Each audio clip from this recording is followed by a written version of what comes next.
ఈ సెలబ్రిటీలు ఏ బ్రాండ్స్ కి ప్రాతినిధ్యం వహిస్తున్నారో తెలుసా? పూర్తి వివరాలకు చదవండి రేపటి సాక్షి దినపత్రిక. తెలంగాణలో పీఎస్సీ చైర్మన్ పదవిపై రాజకీయ వివాదం రాజుకుంటోంది. ఎమ్మెల్యే అరికిపూడి గాంధీకి పీఎస్సీ చైర్మన్ పదవి ఇవ్వడంపై బీఆర్ఎస్ అభ్యంతరం తెలుపుతోంది. కాంగ్రెస్ ప్రజాస్వామ్యాన్ని ఖూనీ చేస్తోందని మాజీ మంత్రి హరీష్ రావు విమర్శించారు. అరికిపూడి గాంధీకి ఆ పదవి ఎలా ఇస్తారని ప్రశ్నించారు. హరీష్ రావు వ్యాఖ్యలపై కాంగ్రెస్ ఎమ్మెల్యే రామ్మోహన్ రెడ్డి కౌంటర్ ఇచ్చారు. పక్షానికి పబ్లిక్ అకౌంట్స్ కమిటీ ఇవ్వడం అనేది ఆనవాయితీ. అరికిపూడి గాంధీ గారిని కాంగ్రెస్ పార్టీలో చేర్చుకున్నారు కదా, మీరే కండువా కప్పింది కదా. అంటే కాంగ్రెస్ పార్టీని పీఎస్సీ చైర్మన్ గా చేయడం అంటే ఈ రాష్ట్రంలో ప్రజాస్వామ్యాన్ని ఖూనీ చేస్తున్నారు. ఇలా రాహుల్ గాంధీ గారు చేతిలో రాజ్యాంగాన్ని పట్టుకొని నీతి వ్యాఖ్యలు చెప్తున్నావు కదా, నీ నీతి వ్యాఖ్యలన్నీ డొల్ల. రాహుల్ గాంధీ మాటలన్నీ నీటి మూటలు. రాహుల్ గాంధీ గారు, మీకేమైనా నీ చేతిలో పట్టుకున్న కాన్స్టిట్యూషన్ మీద గౌరవం ఉంటే తక్షణమే నీ ముఖ్యమంత్రి రేవంత్ రెడ్డిని ఆదేశించు. కేంద్రంలో ఇదే పీఎస్సీ ఎవరు తీసుకున్నారు?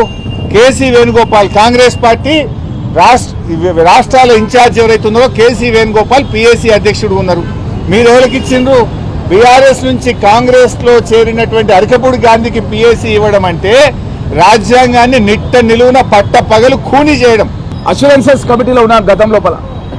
అష్యూరెన్సెస్ కమిటీ అనేది ఎప్పుడు కాన్స్టిట్యూట్ చేయాలంటే శాసనసభ స్టార్ట్ అయిన తర్వాత, కొత్త ప్రభుత్వం వచ్చాక 5-6 నెలలు స్టార్ట్ చేయాలి. వీళ్ళు ఎప్పుడు స్టార్ట్ చేశారంటే ఇంకా 1-2 ఏళ్ళు ముందు ఉన్నాక స్టార్ట్ చేశారు. స్టార్ట్ చేసి ఇంకా 6-7 నెలలు నాది ఉంది ఎమ్మెల్యే ఉండగానే రద్దు చేసి పడేసారు. అసలు మా రిపోర్టు అసెంబ్లీలో మేము ఫ్రేమ్ చేయాలి, అసెంబ్లీలో స్పీకర్ సబ్మిట్ చేయాలి. అసెంబ్లీలో మేము ఏం చేసినాం? ఆ రోజు అష్యూరెన్సెస్ కమిటీలో ముఖ్యమంత్రి మంత్రులు ఏం హామీ ఇచ్చారు, ఆ హామీలు ఎందుకు అమలు చేస్తున్నారని వివిధ శాఖల అధికారులను పిలిచి శాసనసభలో మేము సమావేశంలో అడిగినాం.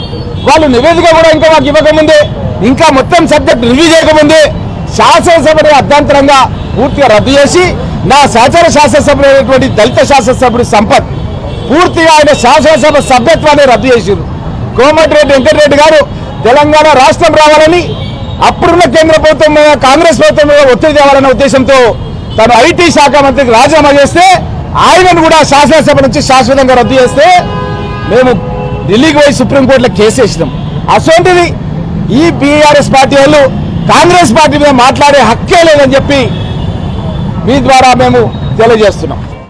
మిమ్మల్ని మీరు ప్రశ్నించుకోవాలి. ముందు 10 ఏళ్ల పాలనలో మనం ఏం చేసాం, ఇవాళ ప్రభుత్వం ఏం చేస్తూ ఉంది చూసుకుంటే కొంతమందికి మాట్లాడటానికి నైతిక అర్హతలు ఉండవు. మాట్లాడే వాళ్ళని క్వశ్చన్ చేసుకోండి. మనం 10 సంవత్సరాలు ఏం చేశాం, ఎన్ని ఫిరాయింపులు ప్రోత్సహించిన వాళ్ళలో మనమే దేశంలో బహుశా నెంబర్ 1 స్థానంలో ఉంటామేమో. నేను ఇవాళ ఇంకా గట్టిగా చెప్పాలంటే, మీరు కాంగ్రెస్ అని ఎలా చెప్తారు? మీరు ముఖ్యమంత్రి గారిని కలవటానికి వెళ్ళాం, గౌరవంగా దేవాలయంలో ఏ కండవ వేస్తారో ఆ కండవ వేశారు మాకు ముఖ్యమంత్రి గారు. కాంగ్రెస్ కండవ వేశారా? మా కార్పొరేటర్లు కానీ మాకు కానీ మేము కూడా రకరకాలుగా చాలా మాట్లాడగలుగుతాం. నేను ఇప్పుడే చెప్పాను మీకు, ప్రతిపక్షంలోనే ఉన్నా. మేము అర్హత కాదా?